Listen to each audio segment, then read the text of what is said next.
미세먼지 때문에 온 나라가 우울을 했습니다. 미세먼지는 굉장히 위험하다고 하죠.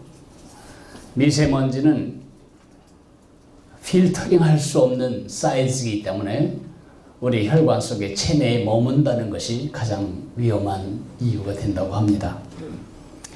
그러나 우리가 살고 있는 이 세상의 위험은 단순히 미세먼지 이 문제가 아닙니다.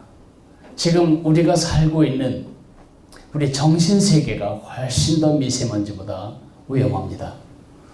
지금 우리 시대를 뒤덮고 있는 가장 중요한 사상은 포스트 모더니즘. 이 포스트 모더니즘은 설명하기가 어렵지만은 그 한 가지 키워드는 해체입니다. 우리 시대의 구호는 절대로 절대란 없다.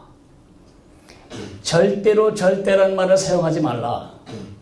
절대 가치가 어디 있냐? 절대 기준이 어디 있고, 절대 진리가 어디 있고, 절대 신이 어디 있냐? 이렇게 모든 절대를 해체하는 것이 이 시대의 아주 중요한 사상의 특징입니다.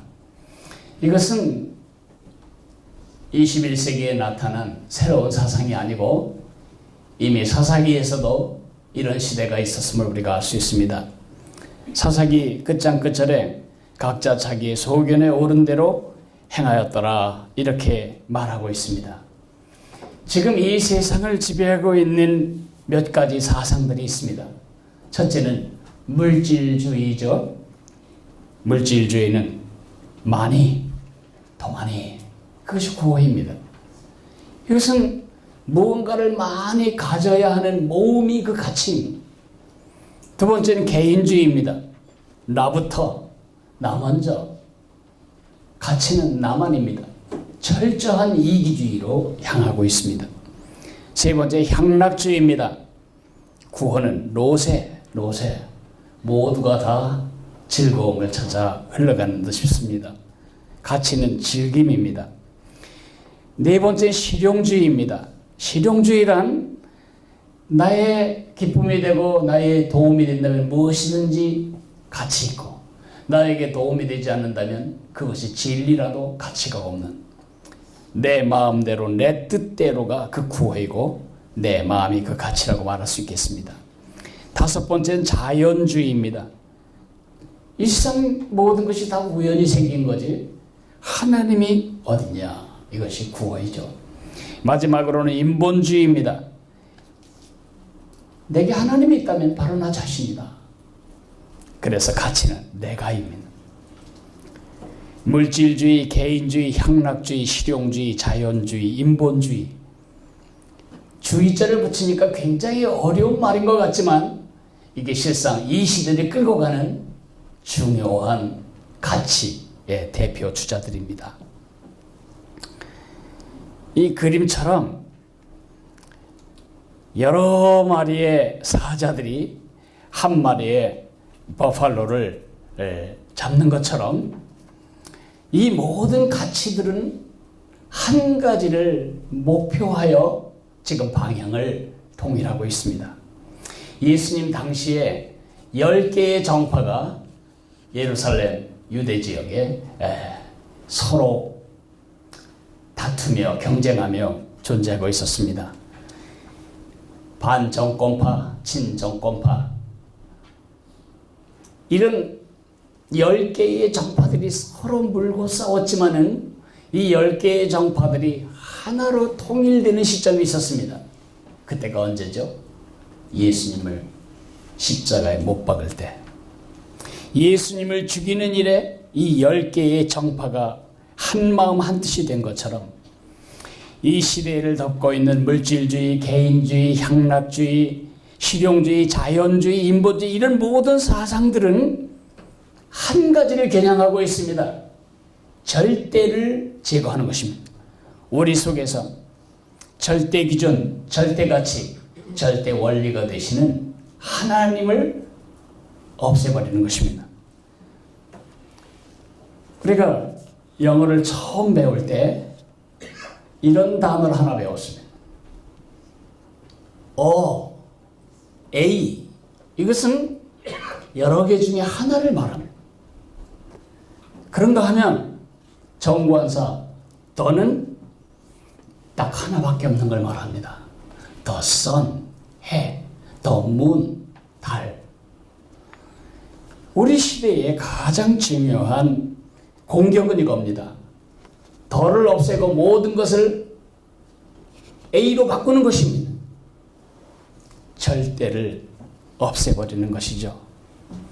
더는 유일한 것인데 어는 여러 중에 하나가 됩니다. 이것이 우리에게 깊은 영향을 미치고 있습니다. 첫째 영향은 균질화라고 말할 수 있습니다. 사단의 고울 첫 번째는, 사단이 공격하는 목표 첫 번째는 타협입니다. 타협. 우리로 타협하게 만드는 것입니다. 원래 우유는 기름과 물이 섞여 있죠. 기름과 물은 원래 섞이지 않는 것입니다. 기름에다 물을 부으면 기름은 가벼워서 뜨고 물은 밑에 가라앉게 되죠. 그래서 우유 안에 있는 기름 성분에다 물을 넣으면 물과 기름 성분이 각돌기 때문에 이것을 고속의 회전 방식을 통해서 섞어버리는 것입니다. 그래서 물인지 기름인지가 알 수가 없습니다. 여러분이 우유를 마시면서 여기서부터는 물이고 여기서부터는 기름이다 느낄 수 없을 만큼 균질화가 이루어지는 것입니다. 균질화라고 하는 단어는 같은 성질로 되다 성분이나 성질이 고루 같게 되다. 사단이 이 모든 포스트 모던 사회의 잘못된 가치를 가지고 우리를 공격하는 첫 번째 목표는 절대를 잃어버리고 다른 것들과 함께 나의 절대를 타협하게 만드는 것입니다. 상대화시키려는 것입니다. 두 번째로는 우리를 위축시키는 것입니다. 마치 열 정탐꾼이 가나안 땅에 돌아와서 말하기를 그들이 사람이라면 우리는 메뚜기입니다. 우린 절대로 그 땅을 정복할 수 없습니다. 라고 말했던 것처럼 확신도 없고 용기도 없습니다. 자라처럼 모든 자기 자신의 소신과 자신의 가치를 숨기고 당당하지 못하게 위축되는 것을 말합니다. 세 번째 목표는 변질입니다. 여러분, 변질은 본질을 잃어버리는 것이죠. 본질에 잡된 것이 들어가면 변질이 되는 것입니다. 제가 얼마 전에 일본의 순교지를 다녀온 적이 있습니다. 일본에 가쿠레 키리시탄이라고 하는 그룹이 있습니다. 가쿠레 키리시탄이라고 하는 것은 우리말로 번역하면 잠복신자들입니다. 예수의 선교사들이 일본에 복음을 전했을 때 얼마나 그 핍박이 심했든지 이들은 다 잠복을 해버렸습니다. 그러나 믿음을 버릴 수가 없었습니다. 그래서 그들은 자기들이 마치 불교도인 것처럼 불상을 만들고 불상 앞에 절하면서 자기들의 믿음을 지켰습니다. 그러나 그것이 마음 편치 않아서 불상 밑바닥에 십자가를 그려놓고 우리는 예수님을 믿는다. 처음에는 그 핍박 때문에 시작된 일이었는데 세월이 가면서 그것이 그들의 종교가 되어버렸습니다. 먼 훗날 예수회 선교사들이 핍박이 끝난 다음에 다시 돌아왔을 때 그들은 아주 다른 종교가 되어버린 것을 발견하고 바른 진리를 가르칠 때에 이 잠복 기독교도들은 자기들이 가져왔던 오래된 종교 전통을 버리기를 싫어했습니다. 지금도 꼭 유교에 제사하듯이 그들은 이상한 방식으로 하나님을 예배하는 것을 보게 됩니다. 자기가 만든 신, 자기가 만든 종교. 이것처럼 우리 시대에 사단이 원하는 것은 하나님의 백성들이 하나님을 위하여 사는 종교 말고 하나님을 이용하여 사는 종교, 실용적인 종교를 만들므로써 우리의 믿음을 변질시키려고 하는 것입니다. 이런 일들이 겉보기에는 그리 해로워 보이지 않을 수 있습니다.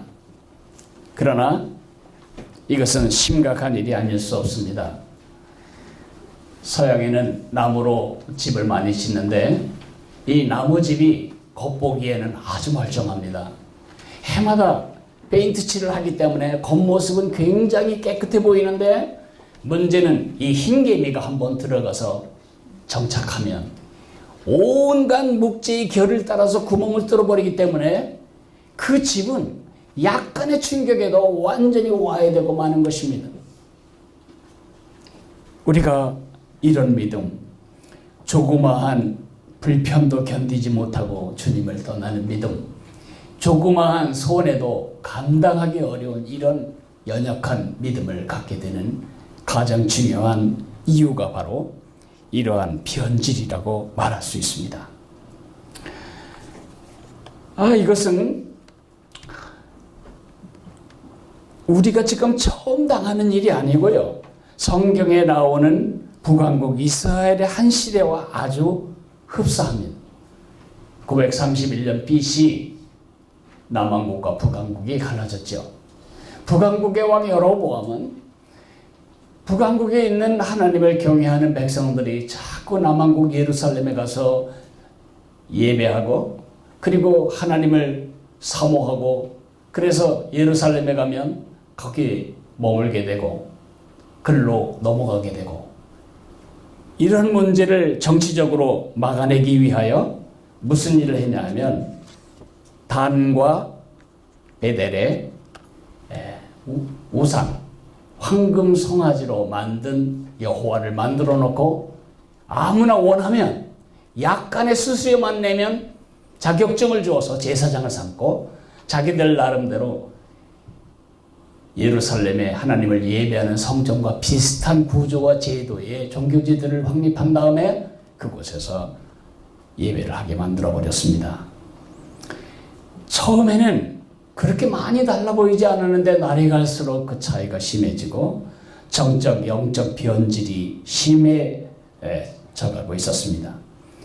그 절정은 뭐냐면 아합 시대입니다.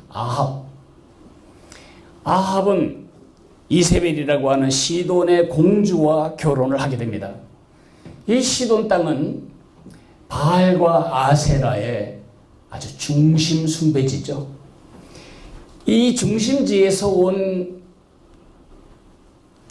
왕후를 맞아서 아합은 온 제국에 이 바알 신앙, 바알 종교를 퍼뜨리게 됩니다. 북쪽 왕국 이스라엘의 가장 나쁜 왕, 가장 나쁜 지도자가 있었다면 그 사람 바로 아합이라고 말할 수 있습니다. 왜 바알 신앙이 그렇게 문제가 될까요? 바알 신앙은 첫째로는 목적을 뒤집어 버립니다. 하나님이 목적이고 우리가 수단인 참 종교를 우리가 목적이고 내가 목적이고 하나님이 수단인 종교로 뒤집어 버립니다. 두 번째, 초점도 바꾸어 버립니다. 바알의 초점은 현세입니다. 100년도 못 사는 짧은 생애에 남들보다 더 잘 먹고 편안히 사는 것이 바알 종교가 추구하는 종교적 초점이었습니다. 그들에게는 천국도 없고 미래도 없고 영원도 없었습니다. 죽기 전에 이 현세에서만의 초점을 가지고 바알을 활용하여 더 잘 살기를 원했던 것입니다. 당연히 이들의 기준은 하나님이 뭘 원하시는가, 하나님이 어떻게 살기를 원하시는가가 아니라 내가 뭘 원하는가, 내가 생각하기에 이 일이 어떤가, 나 자신이 기준이 되어버렸습니다. 그러니 얼마나 심각한 도덕적 부패와 사회적 붕괴가 있었을는지 여러분이 능히 짐작하실 수 있으리라 믿습니다. 여러분이 보시는 이 그림이 바로 페니키아의 우상 바알 신입니다. 이 바알의 부인은 아세라였습니다. 바알과 아세라 종교가 아주 번성하던 그때 그 시절과 우리 시대는 아무 관계가 없는가? 그렇지 않습니다. 대한민국 크리스천 중에 바알을 섬기는 크리스천은 단 한 사람도 없으리라 생각합니다. 아세라를 섬기는 사람도 없으리라고 생각합니다. 그러나 눈에 보이지만 않을 뿐이지 바알 신앙과 아주 흡사한 신앙으로 우리 신앙이 변질되고 있다는 것을 직시해야 합니다. 제가 바알 신앙이 우리 시대의 어떤 형태와 비슷한가를 5가지로 말씀드리겠습니다. 첫째로는 물질주의입니다. 물질주의. 바알은 풍요의 신입니다. 바알이 왜 풍요의 신이죠? 농경사회의 가장 중요한 것은 비입니다. 비를 내려주는 신이 바알입니다. 번개의 신입니다. 천둥 번개가 치면 반드시 비가 오잖아요. 그러니까 이 땅에서 다른 사람들보다 더 많이 거두고 깐부게가 피지 않는 그러한 많은 소출을 얻는 것. 그 물질주의가 그 시대나 이 시대나 다르지 않은 가치라는 것입니다. 두 번째로는 현세주의입니다. 이 땅 살아갈 동안 더 편안히 먹고 더 잘 먹고 남들보다 더 풍성하게 누리며 살아가는 것. 결국 하나님을 도구로 사용하여 바알의 비위를 맞추고 바알이 비를 내리게 만드는 그 바알을 조작하는 방식이 종교라는 거죠. 얼마나 많은 사람들이 하나님께 기도하면 그것은 다 바른 기도라고 생각하는지 모릅니다. 탐욕을 위해서 기도하든 내 고집을 놓고 기도하든 모든 기도는 부처님 자리에 예수님이 들어가고 조상신 자리에 하나님의 이름만 들어가면 다 같은 기도라고 생각을 하면서 우리 시대에 우리의 많은 기도는 영혼을 지향하기보다는 이 땅의 현세를 지향하고 하나님을 위하여 사는 것이 아니라 하나님이 나를 위하여 일하시도록 하나님을 들볶는 하나님을 조작하는 법을 믿음과 종교라고 착각하고 있는데 이것이 바알 숭배와 다르지 않다는 것입니다. 세 번째는 쾌락주의입니다. 여러분 우리 시대에 지금 화두가 2가지예요. 하나는 미세먼지고 하나는 미투 섹스 스캔들이에요. 도대체 이 시대에 우리는 딸을 어떻게 키워야죠? 도대체 우리 딸들을 어떻게 길거리에 다니게 해야 할지도 모르겠어요. 이 음란한 쾌락주의가 바알 숭배로 충만했던 아합의 통치 시기와 거의 다르지 않다. 왜 바알 숭배가 음란하죠? 사람들은 생각합니다. 농사가 잘 되려면 비가 많이 와야 된다. 비를 내리게 하고 또 비가 내리게 하려면 양전기와 음전기가 부딪히는 것처럼 바알신과 아세라신이 성적인 교접을 해야만 이 땅에 소출이 나고 태의 열매도 열리고 송아지도 생기고 자녀도 태어나고 그렇게 생각한 겁니다. 그러니까 저 하늘 위에서 그 신들이 재현해야 할 바로 그 똑같은 일을 이 땅에서 하는 것입니다. 그러니까 그 당시에 모든 제사장들은 다 종교적인 창녀 혹은 창남들이었습니다. 그러니 농사 잘 지어보겠다고 그곳에 가서 온갖 음란한 그 성행위를 즐기고 오는 그 사회에 뭐가 건강하게 남아있겠어요? 성병은 얼마나 창궐했겠고 얼마나 많은 성적인 문란이 그 사회에 뒤덮여 있을지 한번 생각해 보시라고요. 그리고 또 하나는 탐욕주의입니다. 탐욕주의. 그 시대와 이 시대에 아주 공통점입니다. 결국은 바알을 섬기는 이유는 남들보다 더 많이 갖고 더 쉽게 갖기 위해서입니다. 마지막은 이기주의입니다. 그때나 지금이나 공동체는 없습니다. 우리는 없습니다. 나만 있는 것입니다. 이런 점에서 바알 섬기는 그 시대와 우리 시대가 다른 것처럼 생각할 필요가 없다는 것이고, 우리 시대가 바로 바알 시대와처럼 용기 있고 당당하게 여호와 하나님만이 참 하나님이심을 들어야 할 필요가 있는 시대다, 이렇게 말할 수 있습니다. 제가 그 시대와 이 시대의 특징 중에 5가지를 말했는데, 제가 한 가지만 더 붙이고 싶다면 그것은 상대주의입니다. 상대주의.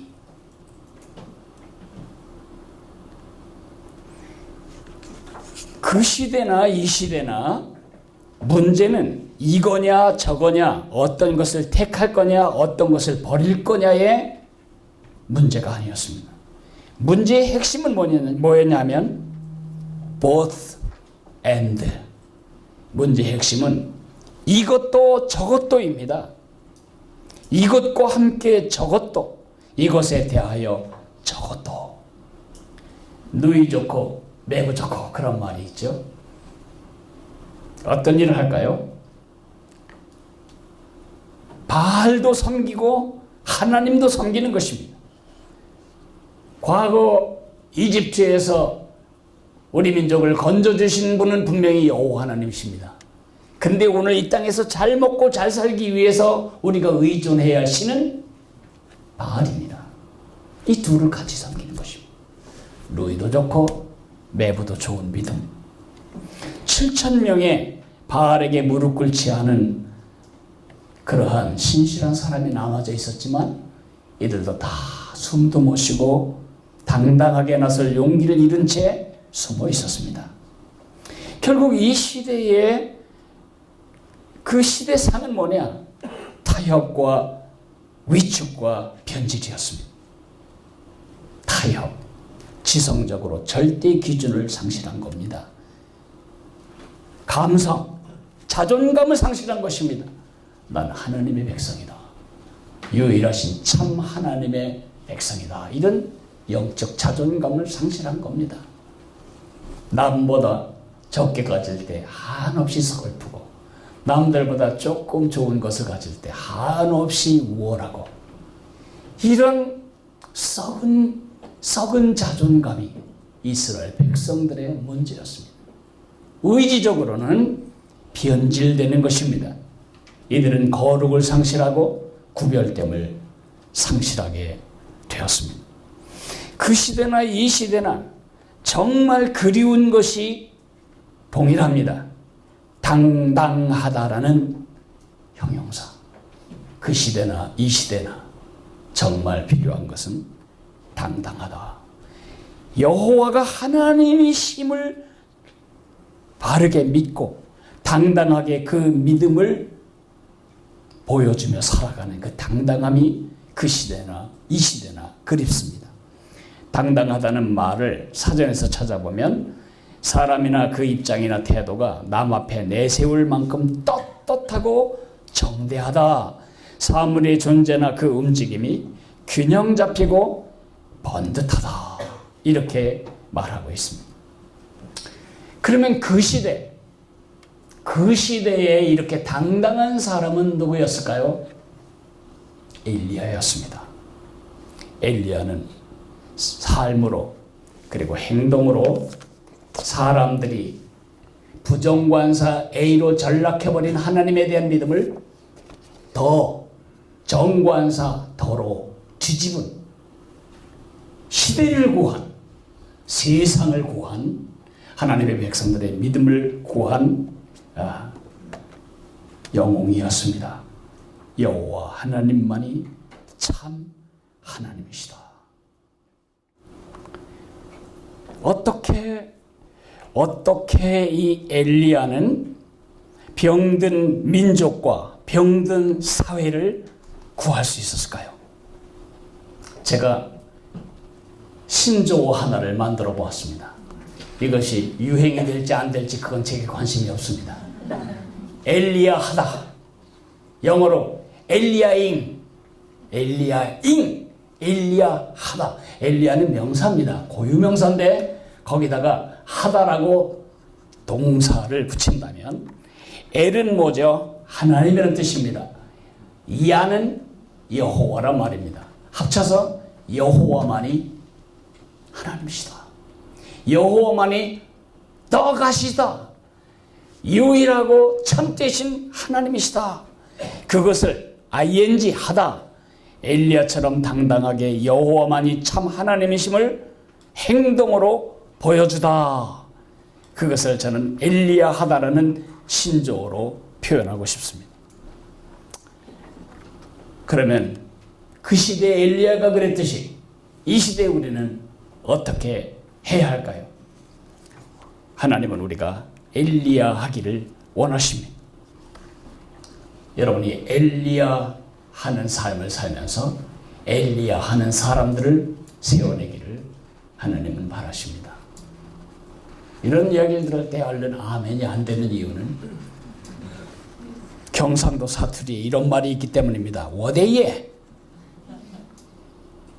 우리처럼 약한 사람이 어떻게 이 미세먼지보다 더 지독한 이 포스트 모던 사회의 상대주의를 밀어내고 절대 하나님을 소개할 수 있겠는가? 어떻게?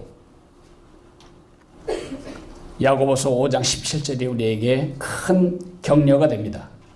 엘리야는 우리와 똑같은 사람이다. 엘리야가 우리와 똑같은 사람입니다.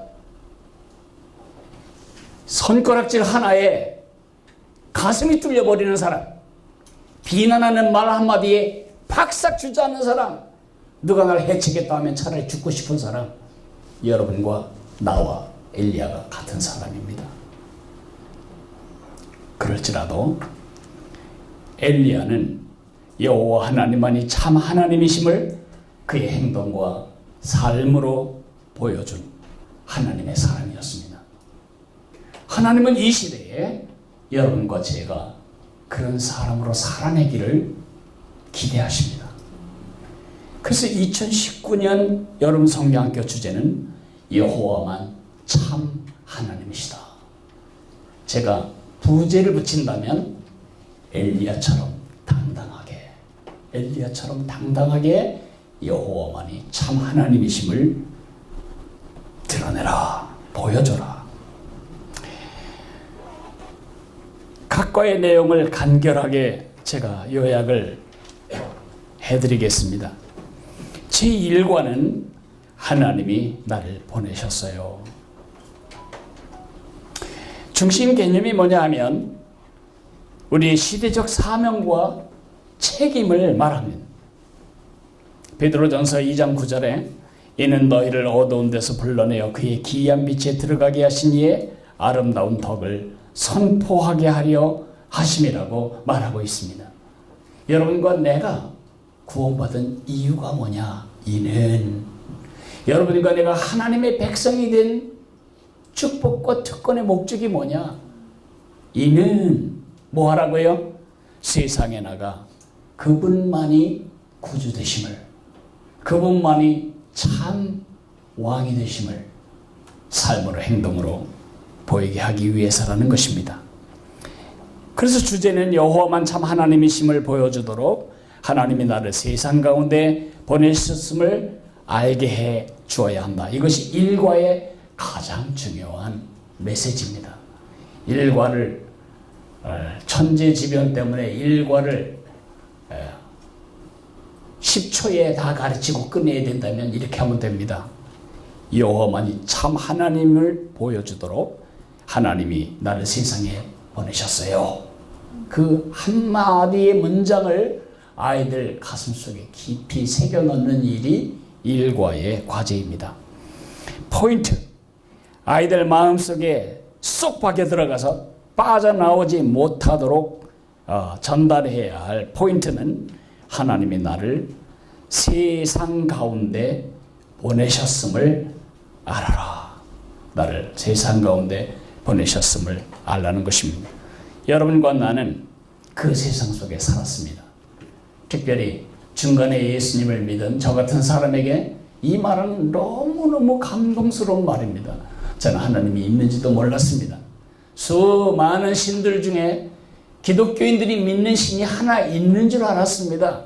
저에게 하나님은 그저 A뿐이었습니다. A가 하나님은 그 여러 신들 중 불교에는 부처님이 있고 천주교에는 마리아가 있고 또 기독교에는 하나님이 있는 줄 알았습니다.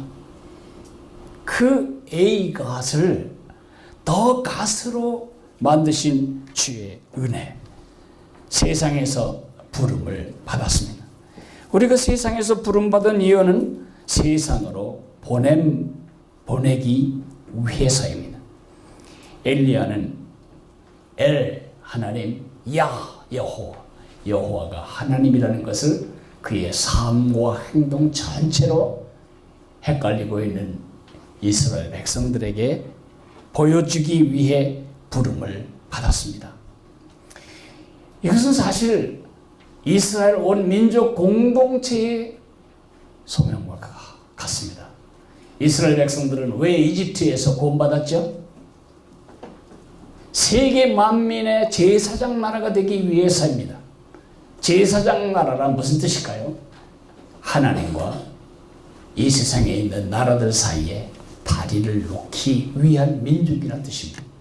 이들은 구별된 삶과 구별된 정체성으로 여호와 하나님만이 참 하나님이심을 보여주기 위하여 지표면의 그 많은 땅 중에 가장 비참한 땅, 가장 피가 많이 흐른 땅, 가장 많은 사람의 발자국이 찍혔던 바로 그 가나안 땅에 배치된 것입니다. 알다시피 가나안 땅은 동서가 만나고 남북이 만나는 교차로입니다. 그 당시 근동지방의 역사에 있어서 가나안은 장사꾼이든 군대에 전쟁하기 위한 군사들이건 반드시 밟아야만 다른 땅으로 갈 수 있는 교차로였습니다. 그 교차로에 이 백성들은 살아가면서 여호와 하나님만이 참 하나님이신 것을 그들의 삶과 그들의 행동으로 웅변적으로 보여주고 가르쳐야 할 소명을 가지고 있었습니다. 우리도 마찬가지입니다. 여러분이나 내 이름이 크리스천입니다. 크리스천이란 다른 말로 그리스도가 이 안에 사는 사람입니다. 예수님만이 그리스도이심을, 예수님만이 하나님을 우리에게 보여주시고, 예수님만이 하나님과 나를 연결하시고, 예수님만이 영원토록 내 삶을 이끌어갈 왕이 되심을 보여주는 이 땅의 전시품으로, 이 땅의 견본으로, 이 땅의 하늘 왕의 대리인으로, 대표자로 우리가 부름받은 것입니다. 세상은 진리가 많은 줄 압니다. 많은 진리가 있는 줄 압니다. 이런 진리 저런 진리가 많다고 생각하는데 예수님은 진리는 나밖에 없다. I am the truth. 이 세상 사람들은 생각합니다.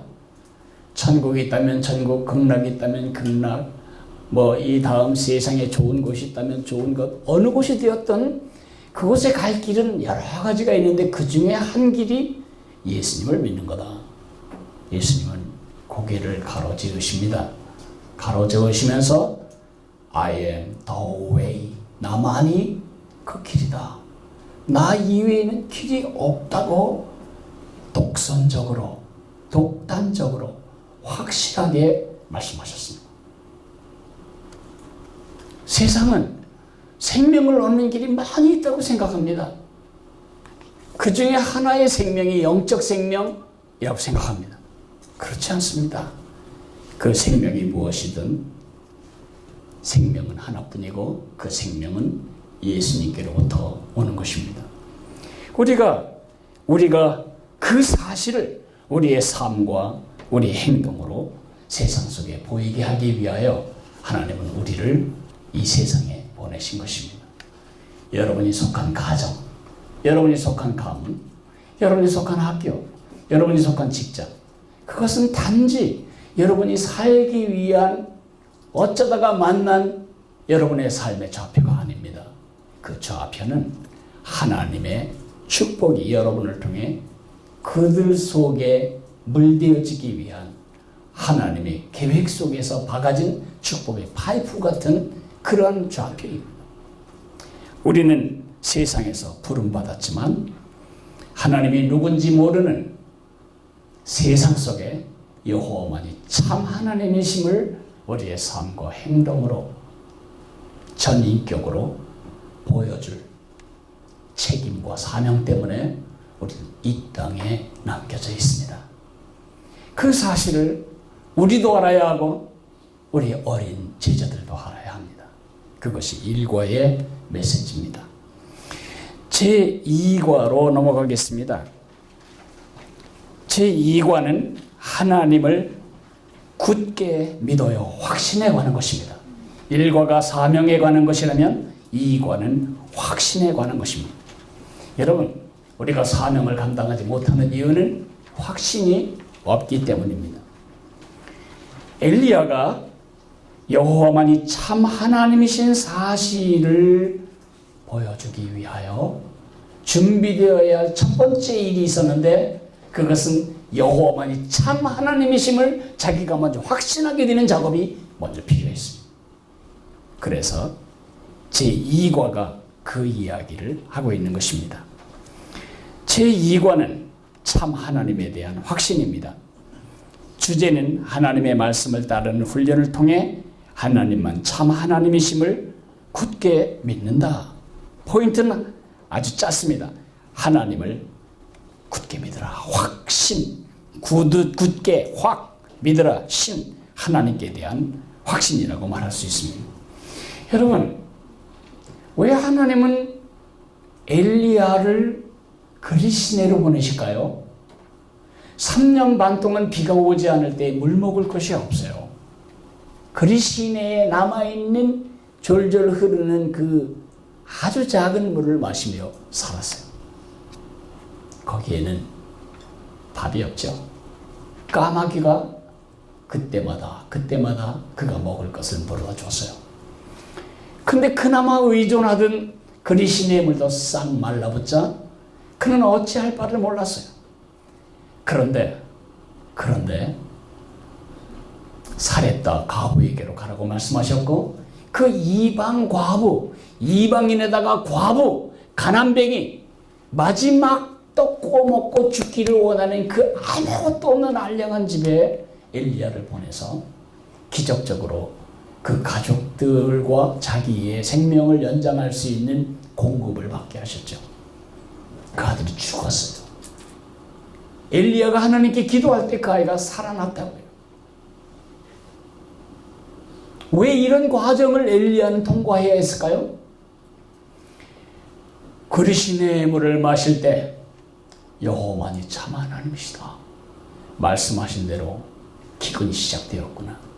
까마귀가 물어다준 떡을 먹을 때, 떡과 고기를 먹을 때 여호와만이 참 하나님이시다. 사렙다 과부의 집에 양식이 공급되는 것을 보며 우리의 공급자는 여호와 하나님, 여호와만이 참 하나님이시다. 죽은 아들을 놓고 기도할 때에 아들이 살아나는 것을 보면서 엘리야는 뭘 배웠을까요? 여호와만이 참 하나님이시다. 우리 크리스천들이 이 땅에서 크리스천답게 살지 못하는 이유는 세상이 너무 두려워서가 아닙니다. 확신이 없기 때문입니다. 우리 아이들이 엘리야하기 위하여 그들이 마음에 확신해야 할 것은 여호와만이 참 하나님이시라는 것을 인격적으로 개인적으로 확신하게 만드는 일입니다. 그것이 제2과의 목표라고 말할 수 있습니다. 여러분, 군인, 선수, 제자, 공통점이 뭐죠? 훈련입니다. 왜 훈련하죠? 확신을 심어주기 위해서입니다. 훈련받지 않은 사람 확신이 없습니다. 엘리야하기 위해서는 하나님만이, 여호와만이 참 하나님이심을 당당하게 보이기 위해서는 확신이 전제되어야 합니다. 이 확신은 훈련을 통해 주어지는 것입니다. 그러면 우리도 그리시내로 가야 할까요? 우리도 까마귀의 밥을 기도해야 할까요? 우리도 죽은 묘지에 가서 기도해야 할까요? 아니요. 우리 시대에 우리가 예수님이 살아계시고 그분만이 참 하나님이신 사실, 구약적인 표현으로 여호와만이 참 하나님이신 사실, 신약적으로 예수 그리스도만이 참 구주 되심을, 주 되심을 우리가 선포하기 위해서 우리가 가져야 할 확신, 그 확신은 훈련에서 옵니다. 뭘 훈련해야 할까요? 주님과 동행하는 훈련입니다. 영어로 동행하다는 말을 워크라고 말합니다. 한 발, 다른 발, 한 발, 다른 발, 워킹하는 것입니다.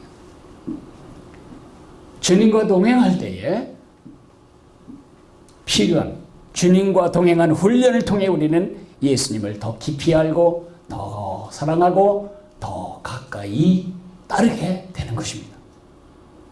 머뭇거리지 않고 주님이 원하시는 뜻대로 내 방향을 바꿀 수 있고 머뭇거리지 않고 주님과 동행할 수 있으려면 그런 훈련이 필요합니다. 제가 음악을 잘 모르지만 4분의 4박자 지휘하는 법을 초등학교 때 배운 적이 있습니다. 이렇게 합니다.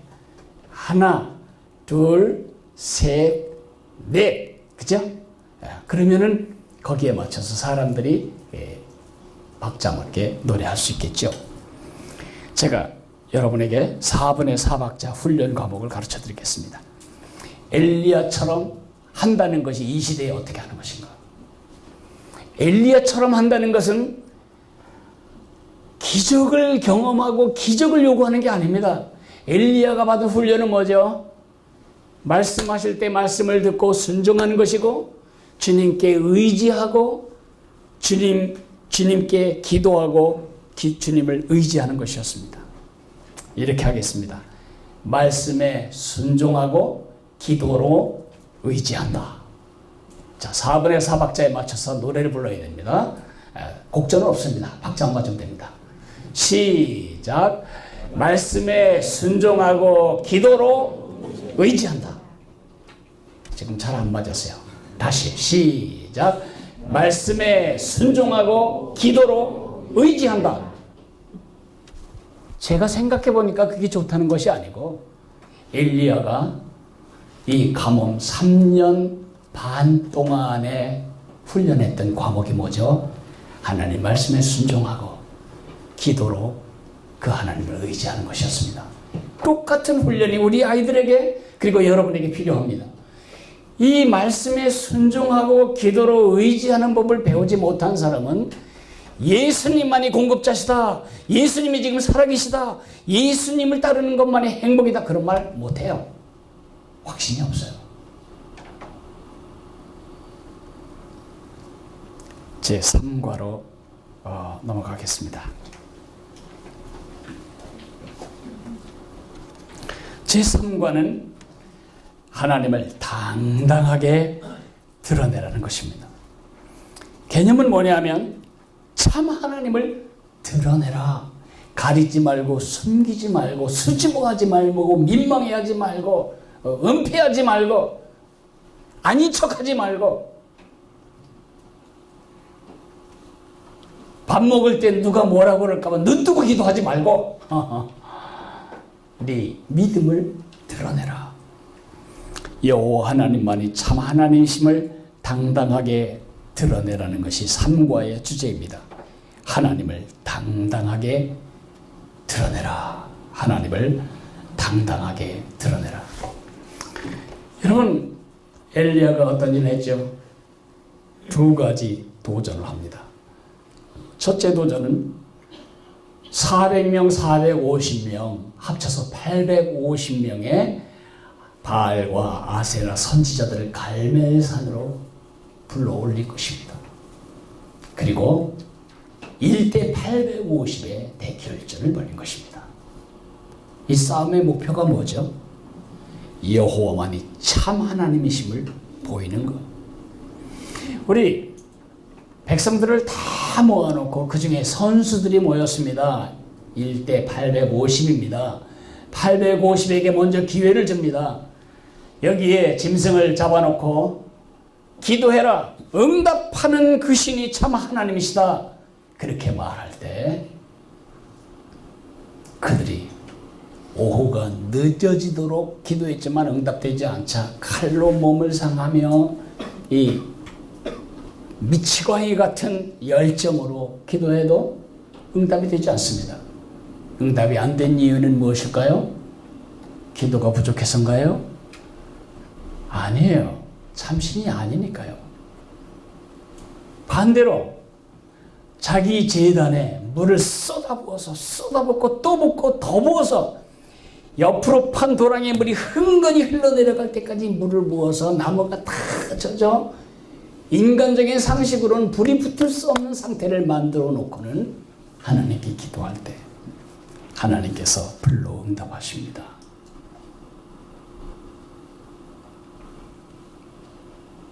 불로 응답하는 게 목적이 뭐예요? 내가 얼마나 기도가 센가? 내가 얼마나 영역이 있는 사람인가? 그거 보이기 위해서인가요? 아닙니다. 여호와만이 참 하나님이심을 드러내는 것입니다. 또 하나는 머리가 무릎 사이에 기어들어가기까지 간절하게 비가 오기를 기도합니다. 물론 하나님이 비 오기를 기도하고 비를 내려주시겠다고 약속하셨습니다. 그가 기도할 때에 비가 쏟아지기 시작합니다. 결국 이 2가지는 목표가 뭐죠? 비를 주어서 목마른 사람들 긍휼히 여기고 굶어 죽어가던 사람들 구제하기 위해서인가요? 그건 다 비문장이에요. A문장은 뭐죠? 바알이 참신이 아니고 여호와 하나님만이 참신이라는 사실을 입증하고 보여주는 것입니다. 왜 그렇죠? 사람들은 믿었어요. 천둥과 번개가 치면 드디어 하늘에서 사건이 벌어졌구나. 이제 곧 비도 오고 이제 그 비를 먹고 이제 싹이 나올 것이고 우리 송아지는 새끼를 뵐 것이고 우리 아들이 생길 거다. 뭐 이렇게 믿는 거죠. 하나님의 응답이 뭘 말하냐면 바울의 헛됨을 폭로하고 여호와만이 참 하나님이신 것을 증명하는 것입니다. 그래서 백성들이 참 하나님께 돌아오도록 격려하고 촉구하는 것이 엘리야의 기적의 목적이었습니다. 우리는 어떻게 해야죠? 어떻게? 우리도 가뭄의 때만 기다렸다가 전국교회가 하나님이 참 하나님이심을 보여주셔서 그렇게 기도해서 비가 오게 하면 사람들이 다 믿을까요?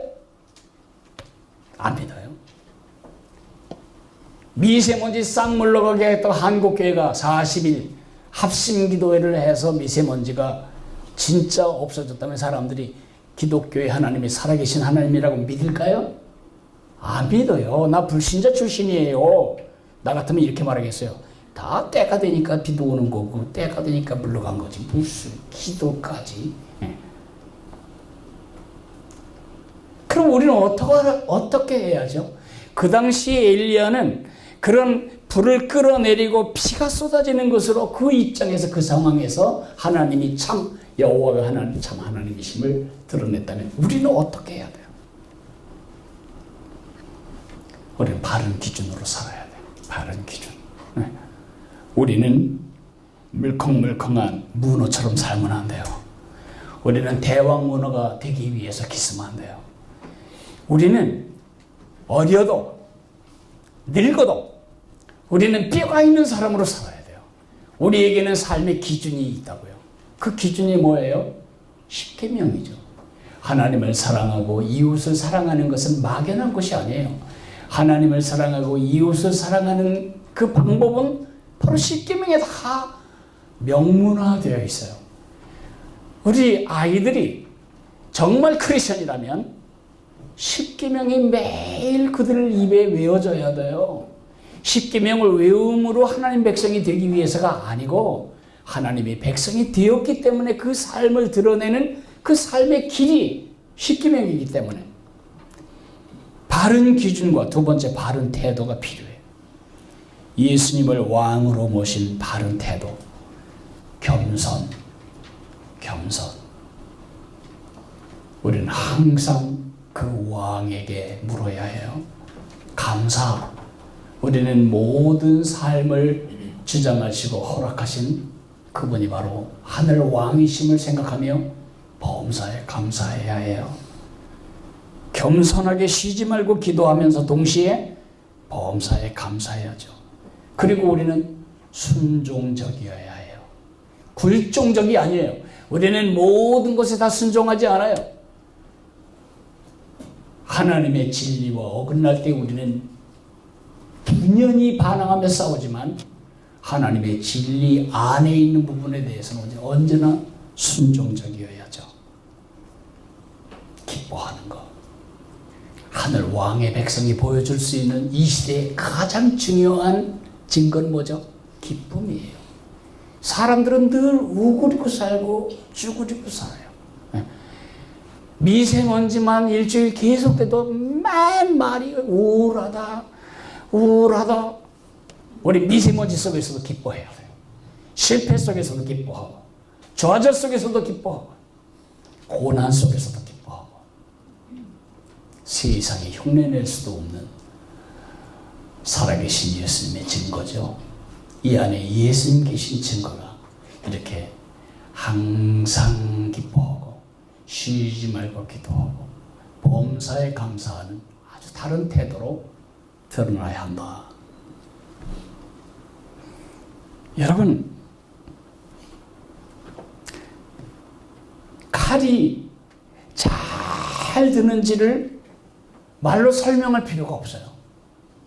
제가 어려서 낫 가는 법을 배웠는데 낫을 잘 간 다음에 이게 얼마나 잘 드는지를 보려면 아주 연한 풀잎 하나를 들고 그 낫을 긁었을 때 아주 연하기 때문에 풀잎이 밀려가면 그거는 불합격. 아주 연한 그 새순풀이 면도날로 가르듯이 잘려져 나가면 그건 잘 간 거. 이 낫이 얼마나 잘 되는가를 말로 입증할 필요 없어요. 한번 보여주면 돼요. 이 전구가 살아있다는 것을 말로 입증할 필요 뭐 있겠어요? 스위치 넣어서 켜보면 되지. 우리가 마찬가지입니다. 성 프란시스는 이렇게 말했습니다. 복음을 전하세요. 언제나. 그러나 필요하면 말을 사용하세요. 어떻게 하라는 거죠?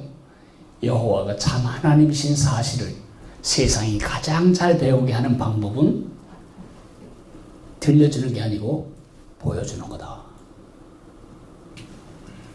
그런 면에서 여러분과 나는 하나님의 실물 교제예요.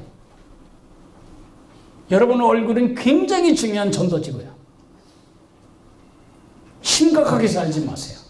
여러분이 온 세상 구준화되는 것처럼 십자가에 못 박혀 돌아가시는 예수님처럼 흉악한 얼굴하고 살지 마세요.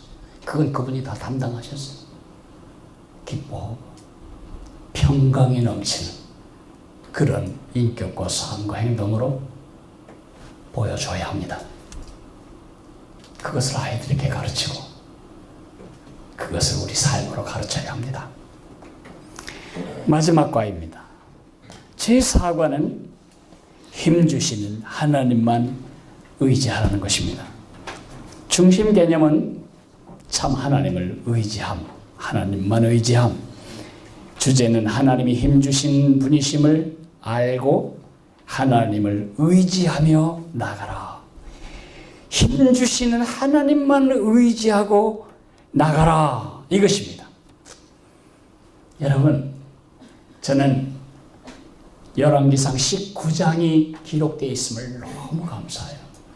만약에 열왕기상을 기록한 기자가 이제 너무 힘들다 그렇게 하고 열왕기상 18장까지만 기록하고 19장 이하를 안 썼으면 전 정말 어떻게 하지요?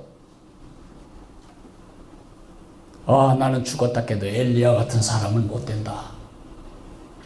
간덩어리가 작은 나는 엘리야처럼 담대한 사람이 될 수는 없겠다. 남의 얘기지 내 얘기가 안 됩니다. 감사하게도 열왕기상 19장을 기록해 놓으셨어요. 열왕기상 19장에서 우리는 아주 다른 엘리야를 만나게 됩니다. 850대 1의 그 엄청난 기적을 이끌어낸 믿음의 영웅을 보는 게 아니고 못난이 봅니다. 로덴나무 그늘에 앉아서 넉넉합니다. 전 죽여주세요. 제발 부탁입니다. 죽여주세요. 누구 닮지 않았나요? 우리 닮았죠? 조금만이라도 실망하고 좌절하고 포기하는 우리 닮지 않았나요? 아니지, 우리가 그를 닮았지. 아주 다른 엘리야 모습 때문에 실망이 되십니까? 저는 실망이 되는 게 아니고 용기가 납니다. 엘리야는 나와 같은 사람이고 엘리야를 사용하신 분이 하나님이시라면 하나님은 나를 그렇게 사용하실 수 있겠다.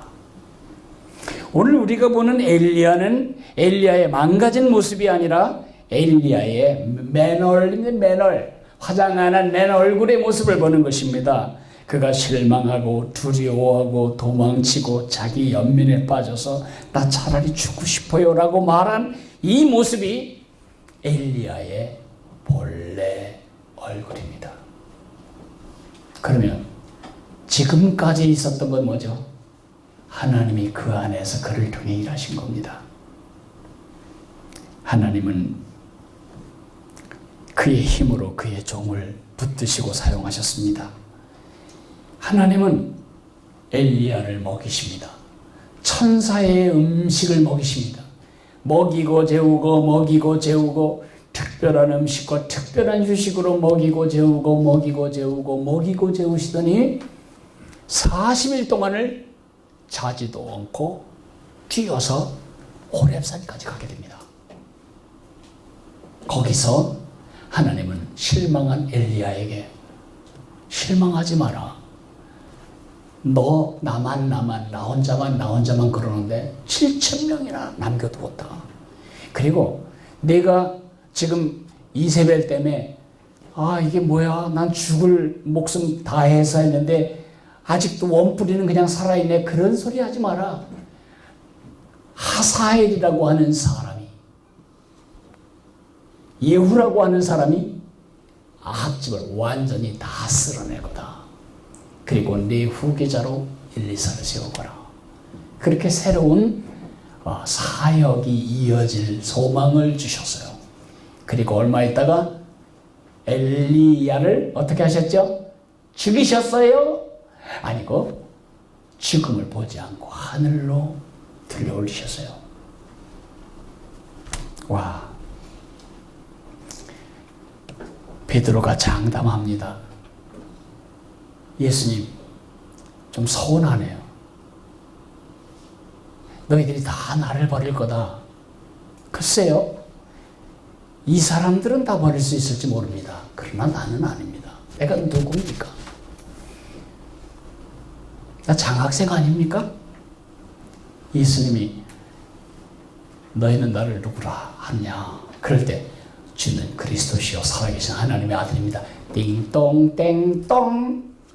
정답 맞췄던 바로 우등생 아닙니까? 내가? 나는 아닙니다. 얘네들은 그럴지 몰라도 나는 아닙니다. 아니기 뭐가 아니야. 그가 소녀의 가느다란 손가락 하나를 감당 못해가지고 나는 아니야. 그릇을 향하면 저주받아요. 사람 잡지 마세요. 나는 아니라니까. 저주하고 부인하고 저주하고.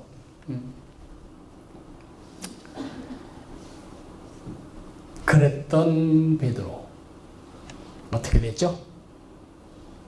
그 모든 유대 종교 지도자들 서슬이 시퍼런 예수님을 잡아 죽였던 그 권세들 앞에서 내가 하나님 앞에서 너희 말을 듣는 것이 옳은지 스스로 말해보라.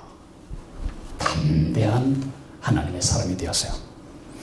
제가 이왕 엘리야 하다라는 신조어 하나를 만들었으니까 영어 단어 하나만 더 만들겠습니다.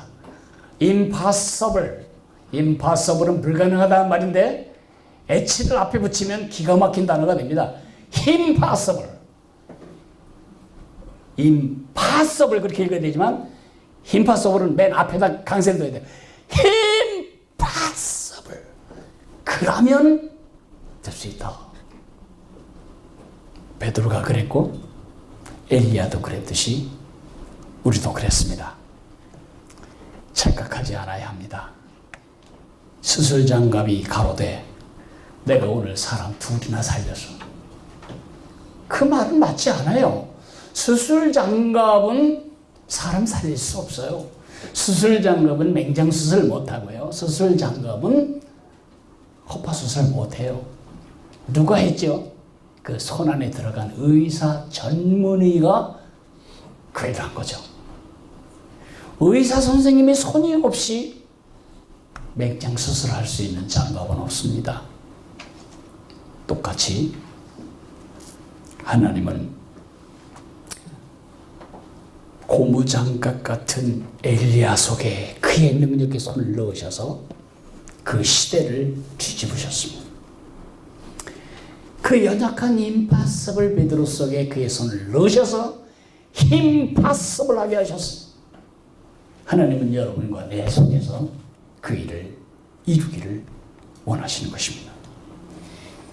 예수님이 참 구주 되심, 여호와만이 참 하나님 되심을 입증하는 삶은 매우 미안하지만 우리 힘으로 할 수 없습니다. 예수님의 말씀을 겸비히 받으세요. 너희가 나를 떠나서는 아무것도 할 수 없다. 이번 여름 성경학교는 해마다 그랬지만 이 시대에 우리가 반드시 들어야 하고 반드시 전달해야 할 생명의 메시지를 담고 있습니다. 여러분, 엘리야의 이야기를 가르치지 않으시면 좋겠어요. 엘리야 이야기를, 엘리야 성경 이야기를 가르치는 게 우리 목적이 아니에요. 엘리야가 어떻게 생긴 사람이고 무슨 일을 했고 엘리야 학교가 아니에요. 우리가 지금 가르치려는 것은 엘리야가 아니고 참 하나님, 여호와가 참 하나님이시다.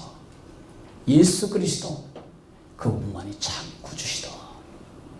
엘리야의 이야기를 사용하여 예수님을 가르치고 하나님을 가르쳐야 합니다. 한평생 엘리야 하는 여러분이 되시면 좋겠고요. 한평생 엘리야 하는 예수님의 제자를 키우시기를 바랍니다. 여러분의 수고에 주님이 기름 부으시고 여러분을 통하여 멋진 일을 이루실 것을 기대하고 기도합니다. 감사합니다.